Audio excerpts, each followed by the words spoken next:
I feel like my own life story has been an interesting window into this research on grit, because I would say that though my whole life I've been a reasonably hard worker, I haven't actually always demonstrated consistency in my interests or goals over time. So for example, between the ages of 22 and 32, I did a number of things. Now most of these things were relevant to education in some way or another, classroom teaching, running a summer school for kids, but also management consulting and running a website with school information or helping to do that. And really I think the problem with that decade in my life to some extent, and the reason why I didn't get as much traction as I had hoped to on education and on kids, is that I was making these switches, right? So how good of a classroom teacher can you be when you do it for a few years and then you switch? How good of a management consultant can you be when you do it for 1 year and then switch? So I would say that in the period that was just around my 32nd birthday,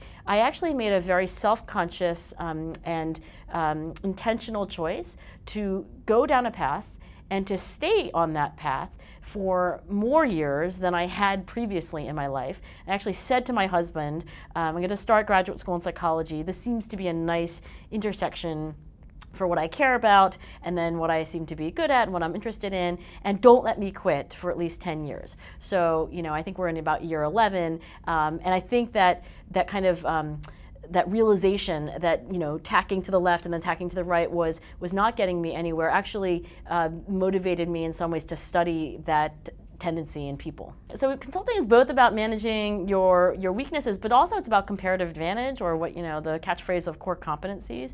I mean, you really need to do both, right? I think that really successful people, actually there's this phrase that comes from sports, race your strengths, but train your weaknesses. So there's both this idea that whatever it is that you're particularly good at, being articulate or being a good leader, you would obviously choose something that would play to your strengths, but whatever it is in your job, as we all have, right, something you don't like, something you're not good at, then within that constrained set you have to kind of, I think, actually get the most value add by working on your weaknesses. At least that's how I treat myself. I mean, I've chosen psychology. I'm not going to choose history, which we're all better off if I'm not a historian.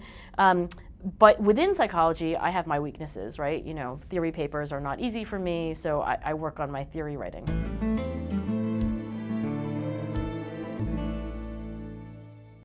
Well, in the Big Questions Online essay series, I had to grapple very directly with the question that I'm usually informally asked, which is, where does grit come from? And to what extent is it our genes, and to what extent is it our life experiences?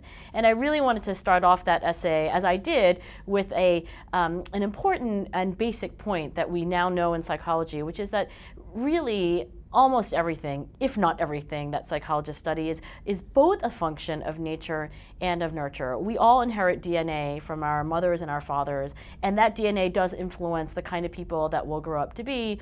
But for nearly all the traits that are studied, including grit, experience also matters. So it's not either or, it's definitely a both and story. In terms of the experience side of the equation, right, because so far as we know, we can't change our DNA, at least once we have it.